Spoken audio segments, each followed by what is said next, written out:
Hello, good morning. I-vlog natin yung mulawin, mulabe, or sagat. Bali, eto na bagyo ni Goring at saka ni Egay. So, dalawa yung nagdaang bagyo, so medyo tumagilid siya. So, eto yung mulawin or sagat. Matibay siya na kahoy. Medyo mabagal na lumaki, pero may tanim ako sa bahay sa Manila. After 4 to 5 years, sinukat ko 8 to 9 inches na yon diameter ng kahoy niya sa baba. So ibig sabihin, kada 1 year, at least 2 inches siya. 2 inches yun na idadagdag sa kanya sa paglaki niya. So after 10 to 15 years, nasa 20 to 30 inches na siya. So ibig sabihin, harvestable na siya after 15 to 20 years.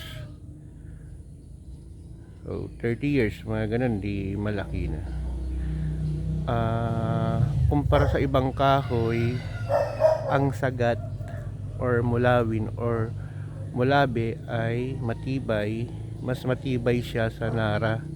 Ang problema lang sa nara, malaki yon banakal. So kahit mas mabilis siya ng konti na lumaki ang nara, mas konti yung tigas niya na makukuha mo kaysa sa mulawin. Kasi yung banakal ng mulawin matibay, hindi binubukbok, hindi katulad ng nara. So ito yung mga punong native trees na pwedeng itanim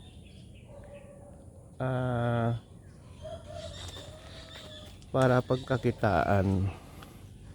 So yun yung gusto kong padamihin, kasi ipapakita ko sa inyo kung paano siya kaganda na puno, napakatibay, mas matibay sa nara.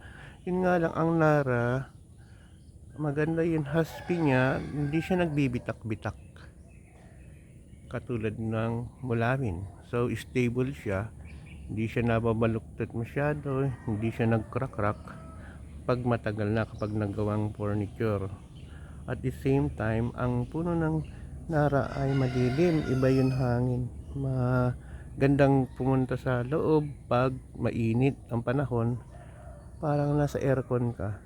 Hindi naman masyadong malamig, pero iba yon hangin or oxygen siguro na naproproduce niya.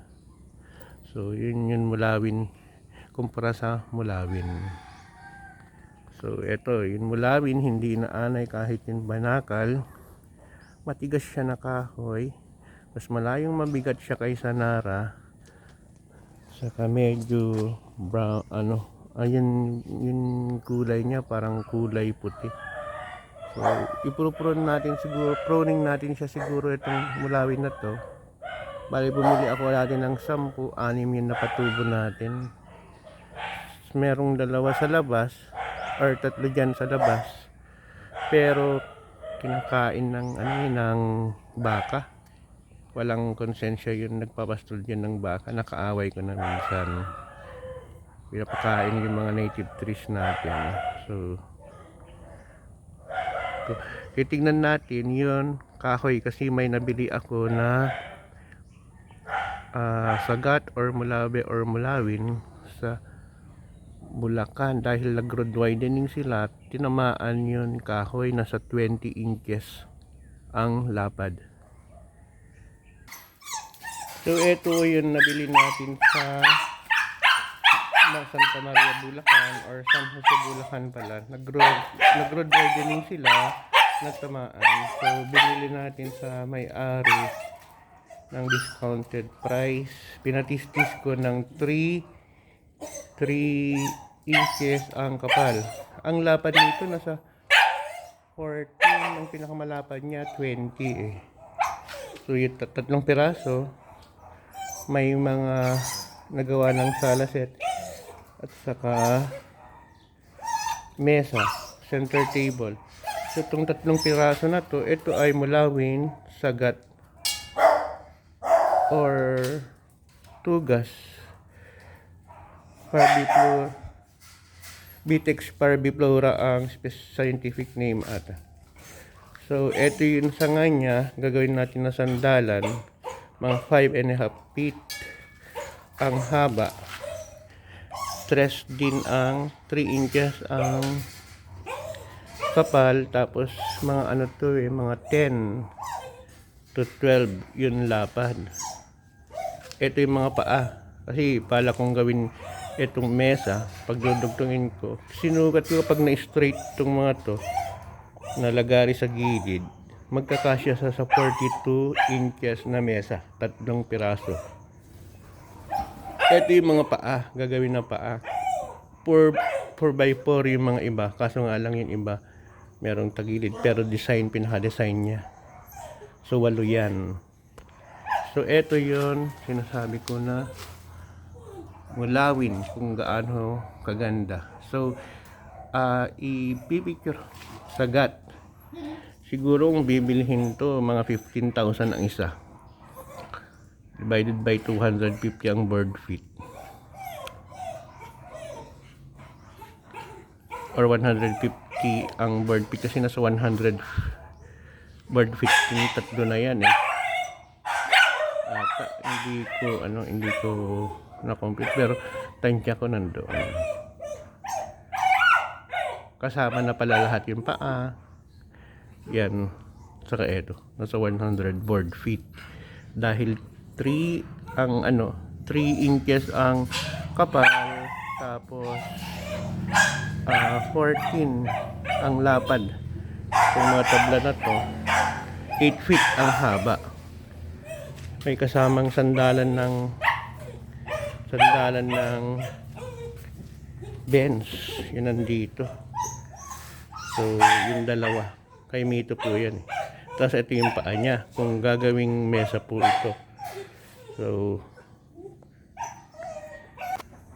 ito po yung finished product ng mulawin or mulabe, sagat or tugas. So, ang ganda siya. So, ito ang kapal ng bench natin is more than 3 inches. Makapal po siya.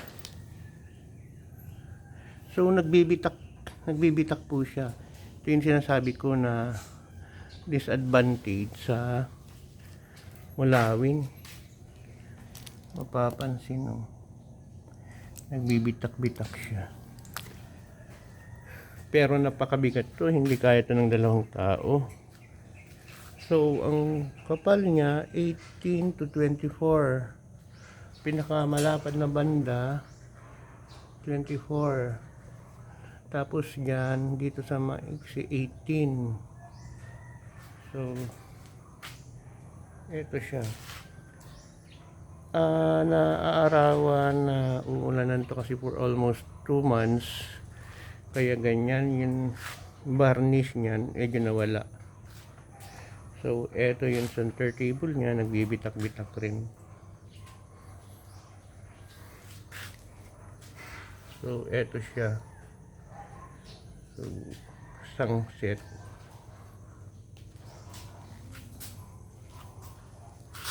So, ganyan kaganda.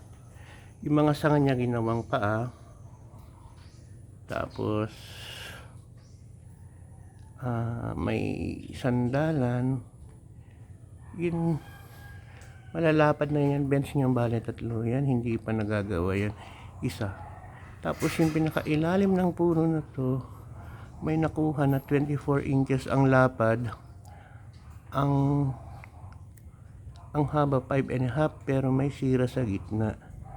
So may 3 tayong 3 pirasong nakuha na ganon na malalapad. Yun yung ginagawa pa natin na sala set. Bench din. So may 4 pa na ganito na gagawin. So kahit 4 ang bumubuhat po dito 4 na tao. So ganyan po yung kulay niya kasi nga naulanan. Dito naglalagay yung mga aso ginagawang sama.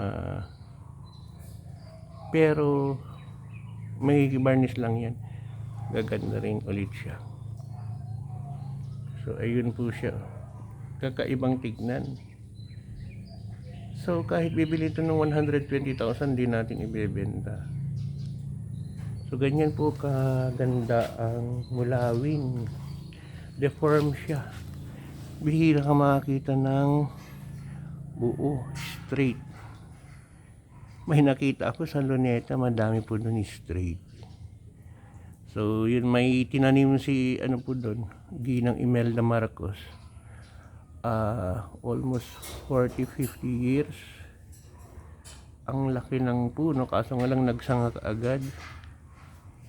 So tansya ko dati nasa 60 cm na siya. Sa 30 to 40 inches na yung lapad ng puno na yun. Kaso nga lang, paglampas ng ulo, 5 to 6 feet, nagkaroon ng sa Luneta. Yun yung pinakamalaki doon. Doon din ako nakakita ng napakalaking mabulo or kamagong sa Luneta, at sa malaking nara. May malaking nara po doon. Kasi nagpapalipad kami ng kite ng mga anak ko dati, namamasyal kami dati for pandemic. So eto po yun, mulawin or sagat. Kaya ito try natin magpadami ng mulawin. Hindi ko alam paano magpatubo. Yun yung inaaral na. May napatubo na ako mga 4 to 5. Ginawa ko, binabad ko sa tubig ng 24 hours, binilad, binabad. Nung nakita kong may konti na nag-crack, nilagay ko na sa lunch box. Tapos hinay kong tumubo. Yung mga tumubo, yun nilipat ko sa seedling bag or seedling cups. May napatubo na akong 4 or 3. Ang tagal kong pinag-aralan. Nagtatanong-tanong po ako kung paano patubuin. Yung iba ayaw nilang sabihin yung secret. Kasi mura lang ang seedlings ng mulawin, nasa 20 to 30 pesos lang yun. Medyo malalaki na, more than 1 feet. Sa Nueva Ecija, ang dami po doon. So eto yung mulawin. Trinayin nyo na lang dating tinawaran. Sabi ko, kahit 150,000 siguro hindi ko ibebenta. So yun, from Manila, Quezon City, inuwi natin dito sa Bugay, Cagayan. So eto po yun.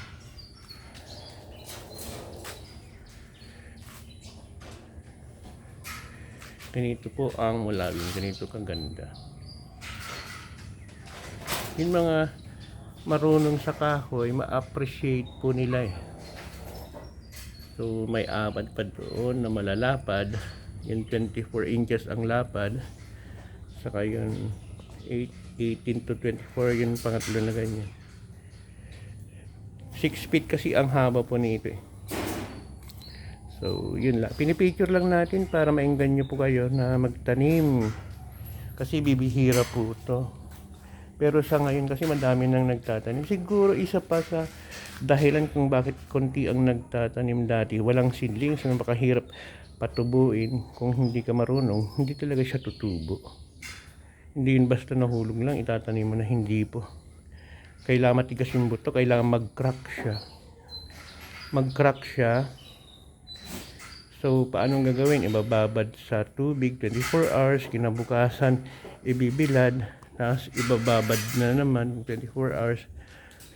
Minsan eksakto lang yung tubig na malubog yung butil para makita kung nag-crack na, kasi kung nakababad yung nag-crack na, mamamatay din yung laman. So 2 to 3 days hanggang 5 days na ganun, babad, paarawan, tapos mag-crack na siya, lalabas na yung butil na napakaliit, yung seedlings. So eto po yung mulawin na table, saka center table, sa dalawang benches. May 4 pa na ganyan na gagawin. So hanggang dito na lang po. Bye bye po.